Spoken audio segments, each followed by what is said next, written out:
আজকের মনে করেন ডাল তুলছি 2 বস্তা, এখন তুলছি 2 বস্তা 4 বস্তা ডাল। এই যে মাঠ, এই যে গন্ধ, এখানেই লুকিয়ে আছে দক্ষিণ বাংলার এক টুকরো গল্প। একটা গল্প যেখানে নারীর ঘাম ফসল হয়ে ওঠে। নারী শ্রমিক তারা এই ডালগুলো তুলে যাচ্ছে। এরা কেউ কেউ শুধু গৃহিণী নয়, এরা ঘর সামলানোর পাশাপাশি মাঠে নামে এসে কাজ করে। মুগ ডালের মৌসুম এদের জন্য হয়ে ওঠে আশীর্বাদ। তারা খুঁজে নেয় আনন্দ, তাদের চোখে লেগে থাকে সাহস আর সহনশীলতা। আবার ঔষধ মেরে দিলে এইতে আবার এই যে দেখছেন যে ফল ছাড়ছে, ফুল ছাড়ছে, এইটি আবার অনেক ভালো হইব।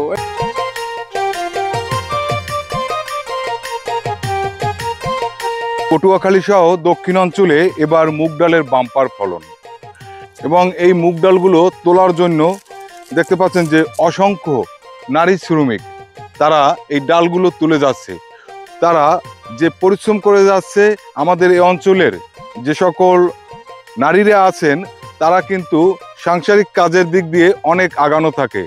এই যে এখন মুগ ডাল তোলার সময়, এই সময়টা তারা গৃহস্থলী কাজের পাশাপাশি তারা ডাল তুলছে। আবার কখনো দেখবেন তারা হাঁস পালন করছে, মুরগি পালন করছে, এবং পুকুরে মাছ চাষ করেও তার প্রতি তারা যত্ন দিয়ে থাকে আমাদের এ সকল মা বোনেরা। তবে আজকের এই যে মুগ ডালের বাম্পার ফলন, এই ফলনটি কিন্তু আমাদের দক্ষিণ অঞ্চল যেমন ভোলা, পিরোজপুর, বরিশাল, পটুয়াখালী সহ বিভিন্ন অঞ্চলেই এই মুগ ডালের জন্য দক্ষিণ অঞ্চলে মুগ ডালের স্বর্গরাজ্য বলা হয়। তবে আজকে চলুন তাদেরই কিছু কথা নিয়ে আমি আসছি আপনাদের কাছে।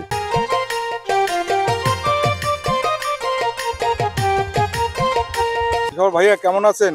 আছি, বলো, ভালো আছেন? হ্যাঁ, এবার আপনার ডালের ফলন কেমন হয়েছে? ডালের ফলন ভালো হচ্ছে, খুব ভালোই দেখা যায়। কি পরিমাণ জমিতে আপনি ডাল দিবেন? আমি শতাংশ হইবে 2 একর মতো হইবে। 2 একর জমিতে আপনি ডাল দিয়েছেন? জি জি জি। আচ্ছা, তো আপনার এবার ডালের ফলন প্রতি বছরের মতো হয়েছে না এর চেয়েও একটু ভালো হয়েছে মনে হয়? না, প্রতি বছরের মতনই আর কি দেখা যায়, ওইভাবেই আর কি। মোটামুটি মোটামুটি ভালো হয়েছে। তো ডালের আগে এখানে কি দিছিলেন? ডালের আগে ধান চাষ করছিলাম।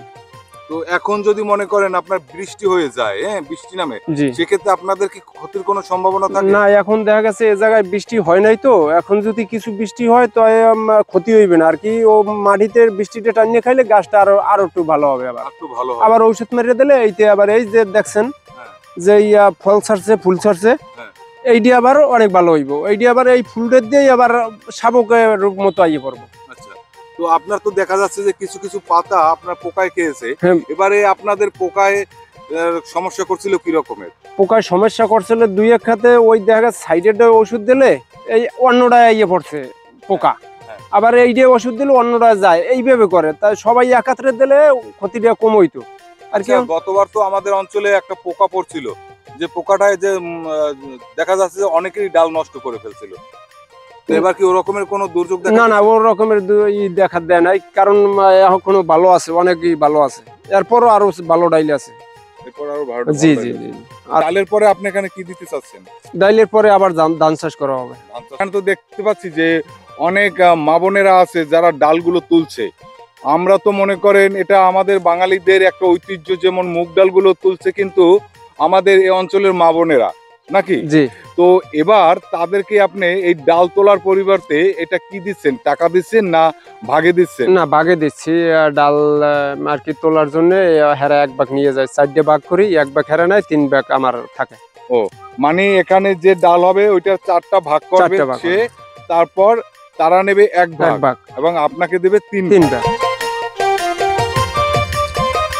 এই ডাল শুধু খাদ্য নয়, এ এক আত্মসম্মানের প্রতীক।